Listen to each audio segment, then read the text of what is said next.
Prosecutors just dropped bombshell footage, and it's not looking good for Melly, in a bold move to block any chance of him getting bond. The state revealed Neverbone's video that connects him directly to the deaths of Sakchaser and Juvy.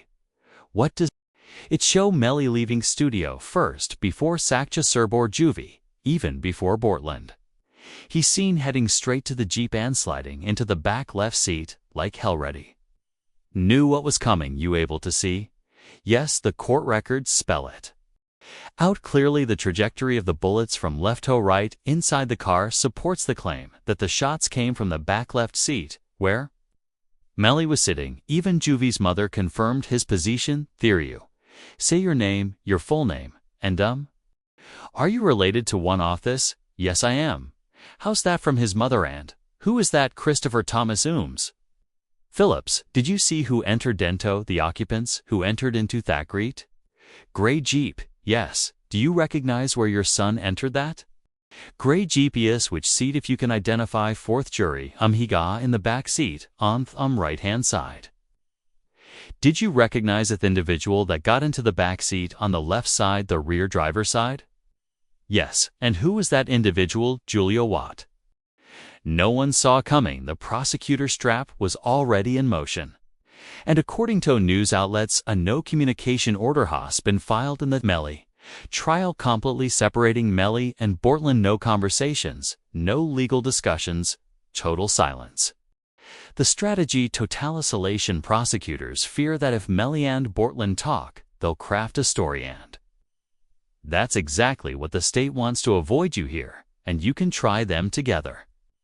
It is to the benefit of the state to try them together. It just more efficient. You don't have to do things again and again.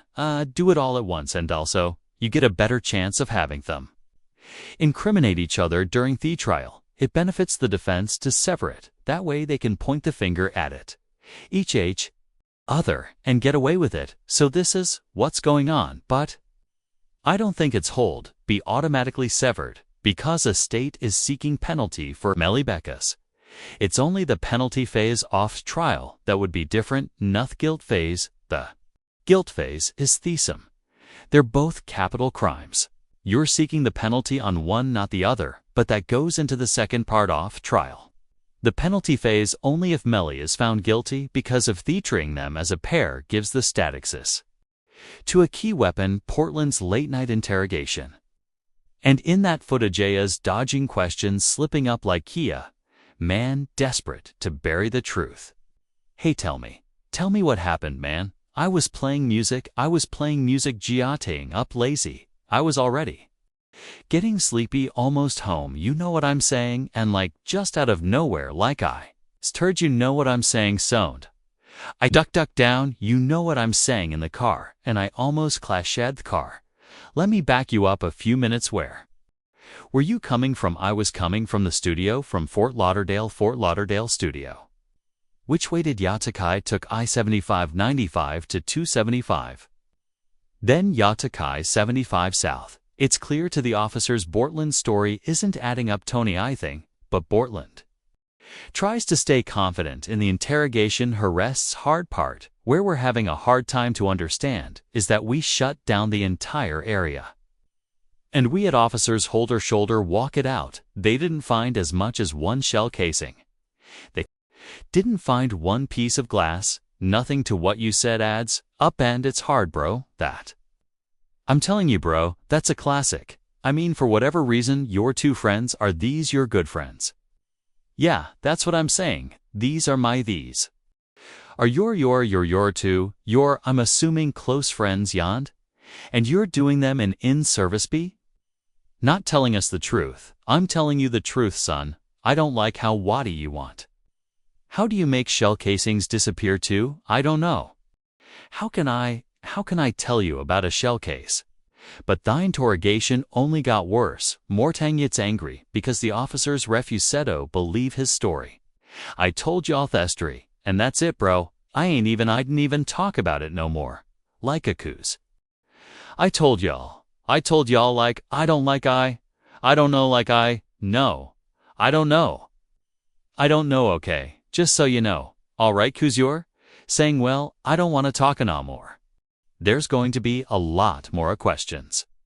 There's and we're not trying to piss you off is the thing we don't know your friends. Yeah, so, be more. The reason we have to ask all these questions, 'cause the more we know about your friends, your lifestyle, your friend's lifestyle, your friends, his asterisk. Friends and the circumstance shordran today, the more yauk know, easier it's going to be when Portland began shutting down the interrogation. The pressure-flipped nowed officer had to work him into talking, because if Portland even slightly changed his story or got careless with the details, they'd try theme with his own words. The focus that Juvy be, what did Portland do and what wasn't he saying? I'm driving, ducking for me life, trying to make sure I don't get it, and you telling me about. I don't, man. I don't know yakna what I'm saying. I'm trying to make casual. I don't get hit if I don't, man. I'm driving. I'm trying to make sure I don't get hit. You know what I'm saying? What I'm going to be worried about, you know what I'm saying? I know it's not for you to worry about, crazy bro. But if you told me it happened there's got to be some evidence there. There's going to be broken glass, just like there's broken glass over here from when you guys opened the doors and stuff like that, okay? There's going to be broken glass over there when the windows got out. There's going to be casings from the people ate your car. Okay, there's going to be stuff feedance over there. Okay, right now there's nothing. I kinda think I know out of nowhere. The investigators switched tactics. Instead of pushing harder, he played mind games, looking dead in thigh and asking if you knew who did this would, you speak up. It was subtle beauty. Put Portland right on the edge, telling me the truth, even if it's so meaning that I don't want to hear about. I respect the truth rather than be soak. And a simple question, if you knew how did this, okay, you may or may not know if you knew how did this. Would you tell me it's either a yes or no question answer? Asterisk, you wouldn't, 'cause I wouldn't want to be part of it. Portland doesn't speak, he just shakes his head slowly. He's too aware that even a shaky voice or unoffbeat tone could blow everything he's been answering calmly this whole timid, breaking that rhythm now risky. He knows the moment his body language slips that cop will smell fear or worse, guilt, and once that happens, they'll push harder looking for cracks. But the real danger, if Portland ends up facing real prison time for this case, he's not staying quiet. He'll flip the script and blame it all on Melly fast, because in Melly's first trial, his own lawyer already tried throwing Portland under the bus, and if that's how it's going, top layout.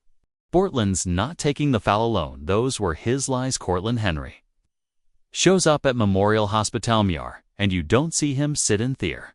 But where you will sit him, sit in the driver's seat of a car with two bodies, car riddled with, and when he shows up with a change of clothing, change off shirt residue on his hands, evidencing that he had discharged a firearm and helis.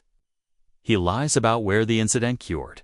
He lies about how it occurred, and he lies about not having a phone. He thinks it was Miss Bradley herself who said everybody has a phone in their pocket, not Corin Henry. They pointed out that from the start, it was Al Wasbertland lying to the feds. And more than thought he had gunshot residue on his hands, which means only two things: either he pulled the trigger or he was inches away when it all went down. A forensic expert even confirmed it, explaining the residue found on Portland wasn't accidental. It was fresh, direct, and damning so. The right hand of Cortland Henry contained 0 particles characteristic residue and 2 component particles, and a left hand contained one particle characteristic of residue and 1 2-component particle. And can you explain to us what that means? Basically, overall, there was residue present on the hands. Portland hated that Melly's.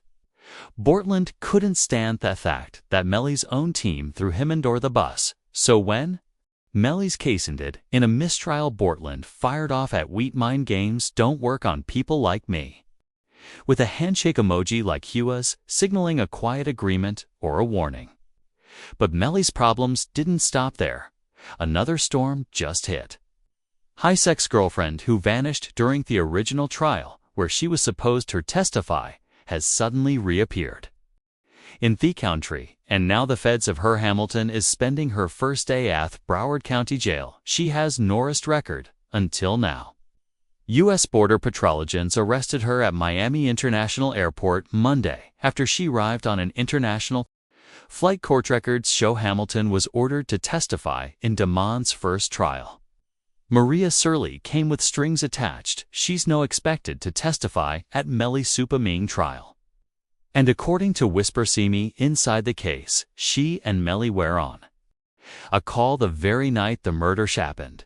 If that's true, whatever she knows could become a gamaker for thieves. But once she got out, Mariah posted this to Facebook. "Thank you to my village. I love y'all so much. God's plan, not my nat first glance it." Looked harmless until investigators checked her iCloud. Wethy found disturbing messages, and Phyllis Augustine Melly pressured her to stay silent to avoid the stand. And that's not just manipulation. That's witness tampering, a felony so serious it can carry a life sentence, even if Melly didn't pull the trigger on Sakchaser Juvy date, filing 6 new charges against Demons and 2 others who were allegedly involved. The charges included tampering, the witness directing the activities of a criminal solicitation, or conspiracy to commit tampering and unlawful use of a two-way communication desk. Now, a couple of those charges actually carry a life in prison, but others the wildest part. Melly's been cut off from jail phones and in-person contact for almost an entire year. It got so extreme his own mother had to speak out. She did an interview and revealed just how bad things really were behind the scenes. Been convicted of anything, and of Veneth inmates that have been convicted or anything, they have the right to use Atlaphone. They have a right to just be allowed to write letters to their loved ones to receive their mail. They hold his mail. They don't give it to him, but the real reason Melly lost all phone and visitation privileges, authorities believe he was using these Yell phones to interfere with witnesses, and that might be exactly how he pulled it off the first mistrial. But it's not all bad news for Melly. He's still got one final shot at bond before the trial starts in September. His legal team recently filed paperwork that reads Melly's legal team proposed posting an unspecified bond to be paid by History Court label 300 Entertainment if granted bond. They assured the judge that Melly would remain on house arrest, wear an ankle monitor, and hire 24/7 security to monitor his movements. The buzz got so real, even a rapper chimed in, posting that boy Melly coming home. I feel it. And Melly's mom, she wasted no time sharing the post proudly on IG Live for everyone to see. Still praying. I know I said, I will give yum. Tava me. I'll keep everybody updated with what's happening. No, right now, we're waiting. So basically the judge is going to do, I guess, a written order. So we're just waiting, and that order can come any minute, or it could come tomorrow, I don't know. So we're just waiting. We're just waiting. So everybody just keep praying, keep having faith. Otessa, stop. I've been crying too. It's like it's been a long time coming, as they are trying to get Melly out because he's not being treated like a human inside of jail, which is illegal. When you saw Melly's statement just saying how he's been hurt, though, he's scared for his life as a mother. How did that make you feel? It's heartbreaking. It made me feel completely helpless. Broward Sheriff's Office definitely needs to be investigated on Monday. They are making up their own rules. We've tried to go to court about this situation. The judge really doesn't save any jurisdiction when it comes to the jail, because we actually had a hearing about the mistreatment of Hyman, the jail kind of. They make their own rules, and I don't think that's fair, because I know that they need tamales. Defense team didn't hold back either. They argued that no firearm was ever recovered from the scene, which, in their eyes, only strengthens the theory. This might have been a drive-by notice setup from the inside. Well, the first thing is, I didn't have a firearm, so I can't know which I'm going to use in order to replicate any of my tests, so I can't make Tests for this determination base. I don't know what was used. Okay.